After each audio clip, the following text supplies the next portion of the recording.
इमरान खान साहब ने फैसला कब किया था, कैसे किया, क्यों किया और अब इसके क्या असरात मुरत्तब होंगे मुल्की सियासत और बिलखसूस खैबर पख्तूनख्वा में। हमारे साथ इस हवाले से मौजूद हैं मुनीफ फारूक, सीनियर तज्जियाकार सहाफ़ी हैं। हमारे साथ अतर काज़मी मौजूद हैं, सीनियर जर्नलिस्ट हमारे साथ दे रही हैं। फरजाना अली पेशावर से खैबर पख्तूनख्वा में मौजूद हैं, जिधर ये सारी एक्टिविटी अब अगले चीफ मिनिस्टर को स्वेर इन और ओथ टेकिंग के लिए अब जोरों पर है। मुनीफ, फरमाइएगा कि ये बिल आखिर इमरान खान ने ये फैसला कैसे कर लिया। 2-3 महीने से ये खबरें आ रही थीं, बल्कि अभी अगस्त में भी खान साहब का मैसेज आया कि अगर अली अमीन गंडापुर खैबर पख्तूनख्वा में अमन कायम नहीं कर सकते, ओहदे से इस्तीफ़ा दे दें। फिर ये कहा कि सूबे में गवर्नेंस के मसाइल हल नहीं कर सकते तो किसी और को मौका दे दीजिए। ये अगस्त 2025 as early as last 2 months के अंदर ये पैगामात आ रहे थे। बिल आखिर ये फैसला कैसे आ गया?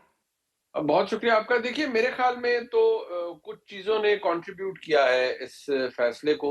एक तो ये कि ये ज़रूर था कि इमरान खान साहब का कॉन्फिडेंस शेक हो रहा था गंडापुर साहब पे, और गंडापुर साहब से बहुत सी उम्मीदें थी इमरान खान साहब को। एक तो चले गवर्नेंस के इश्यूज़ तो थे ही, लेकिन सबसे ज़्यादा ये था कि आप एक टफ स्टांस लें अगेंस्ट द फेडरल गवर्नमेंट और the establishment, particularly with regards to the military operation जो यहाँ खैबर पख्तूनख्वा के अंदर हो रहा है। और गंडापुर साहब ऑब्वियसली, क्योंकि जब आप किसी ऑफिस के अंदर बैठते हैं तो आपको उसके जो ऑक्यूपेशनल हैजर्ड्स होते हैं उसका भी अंदाजा हो जाता है कि आप क्या कर सकते हैं और क्या नहीं कर सकते। तो गंडापुर साहब नेशनल सिक्योरिटी कमेटी की मीटिंग्स में भी जाते रहे और जगहों पर भी जाते रहे, कोर हेडक्वार्टर में भी ब्रीफिंग्स ली। तो शायद जो फाइट खान साहब समझते थे कि वो पुट अप करेंगे, वो उन्होंने नहीं की। एक तो ये चीज हमें नजर आती है। और आज भी जो सलमान अकरम राय साहब ने कहा, तो मुझे लगता है कि जो बेड रॉक था उस सारे आर्ग्यूमेंट का, वो यही था कि जी आप रेजिस्ट करें ऑपरेशन को। तो उसके बारे में तो मैं आपको फर्स्ट हैंड बता देता हूं कि गंडापुर साहब या नो गंडापुर साहब या सुहेल आफरीदी साहब, उस ऑपरेशन को तो कोई रेजिस्ट नहीं कर पाएगा। और शायद रिलेशनशिप मजीद सावर हो जाएगा अगर किसी ने करने की कोशिश की। इवन जो न्यू एंट्रेंट हैं, अगर वो खैरियत से आ जाते हैं, क्योंकि यहाँ तो ड्रामा लगते हुए भी पता नहीं चलता। बिकॉज आपको पता होगा इस वक्त बहुत सी चीजें सरफेस कर रही हैं सोहेल आफरीदी साहब के हवाले से भी। कोई उन्हें रॉ का एजेंट कह रहा है कि वो एलिजिड कोई लीक डॉक्यूमेंट्स है रॉ के, which obviously we can not verify कि वो वाकई हैं या नहीं है, कि उनके कोई उनका ताल्लुक रहा है रॉ से, या वो फौजियों के साथ को उन्हें फैसिलिटेट करते रहे। कोई उन्हें तालिबान का स्पोक्स पर्सन कह रहा है। एनसीसीआईए की इंक्वायरी एक जरूर पेंडिंग है, बट ऑब्वियसली उसको भी स्पीड अप किया जा सकता है इफ पुश कम्स टू शव। सो वहां तो हालात ऐसे जरूर है। ये आप but I Suhail think Afridi sahab के हवाले से बता रहे हैं? Exactly exactly. और लेकिन गंडापुर साहब का मैं अर्ज जरूर आप कह करूंगा रहे हैं कि सिक्योरिटी क्लियरेंस अभी तक सुहेल अफरीदी की नहीं हुई? देखिए, सिक्योरिटी क्लियरेंस तो हमारे मुल्क में बहुत से लोगों की नहीं होती, बट वो इक़्तिदार में आते रहे हैं।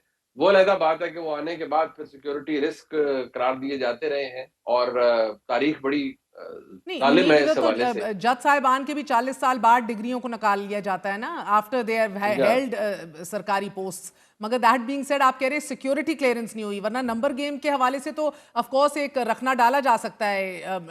1992 सीट्स की अक्सरियत तो है बड़ी कंफर्टेबल तरीके साहब, मगर 52 आपकी ऑपोजिशन भी है, धड़ेबाजी भी अपनी जगह मौजूद है। एक सीट का सेनेट में वॉक ओवर भी दे दिया था पीटीआई ने। तो कहीं ना कहीं अगर मामलात में रखना डालना हो तो उस तरीके से भी डाला जा सकता है। देखिए, मैंने एक लफ्ज़ इस्तेमाल किया था कुछ देर पहले आपके सामने, ड्रामा। अगर कोई ड्रामा क्रिएट हो जाता है, और अगर ये सिर्फ सोशल मीडिया कंजम्पशन के लिए नहीं है कि हम्म। उनकी वो कोई तहरीके तालिबान के या ख़वारिजियों के साथ उनके कोई ताल्लुकात हैं, या वो रॉ के किसी हैंडलर के साथ उनके ताल्लुकात थे और वो ये करते रहे। अपैरेंटली कोई 2004 का डॉक्यूमेंट है जो इस वक्त सरफेस कर रहा है पाकिस्तान के सोशल मीडिया पर। तो अगर ये चीज़ सिर्फ उनको गंदा करने के लिए, अलाउ मी टू से, कही जा रही है, फिर तो और बात है। But if somebody is serious, देखिए फिर तो बहुत कुछ हो सकता है। फिर तो देखिए बड़ा वैक्यूम है वफाक के पास when it comes to security, कि they can pull the plug and do something देखिए, व्हिच इधर इज विच वे अगर अनपॉपुलर। अगर प्रॉब्लम्स हों तो किसी के लिए भी क्रिएट हो सकती है, मगर ऑपरेशन का को अनप्लग करना एक नॉन स्टार्टर है, चाहे कोई भी आए। But that being said absolutely. Muneeb, एक बहुत मजबूत रवाबित भी कायम किए हैं गंडापुर साहब ने बहैसियत वजीर आला विद द एस्टैब्लिशमेंट, और मेरे कई इंटरव्यूज में उन्होंने बड़ा छाती पे हाथ मार के बड़ा फख्र से इसका बड़ा इसको क्लेम भी किया है। तो इस्टेब्लिशमेंट के लिए भी ये धचका है, अंडरस्टैंडिंग कायम हो चुकी थी एक। देखिए मैं समझता हूँ कि आउट ऑफ सिलेबस तो कुछ भी नहीं होता पाकिस्तान के अंदर। कुछ चीजें सिवाय ये कि पाकिस्तान की एस्टेब्लिशमेंट के लिए तारीखी तौर पर इमरान खान साहब जरूर आउट ऑफ सिलेबस हो गए। दोनों को ये नहीं पता था, ना ना एस्टेब्लिशमेंट को ये था कि इमरान खान साहब would you know strike so hard, और ना ही खान साहब को इस बात का अंदाजा था कि एस्टेब्लिशमेंट के साथ उनके हालात इतने खराब हो जाएंगे, जहां वो आज हैं वहां पहुंच जाएंगे।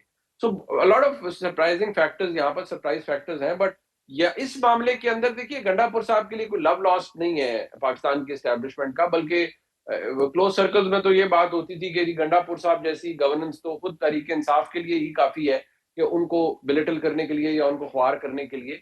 बट देखना यह है कि अब जिन शाह दिन साहब की अब बात हो रही है, जब गंडापुर साहब आए थे तो पूरी तहरीक इंसाफ ने कहा था कि देखिए जी गंडापुर साहब आ गए, वो खान साहब का पैगाम है सबके लिए कि मैं सबको ठीक कर दूंगा और रेजिस्टेंस दिखाएंगे हम। तो गंडापुर साहब भी चंद जमीनी हकायक का शिकार हो गए।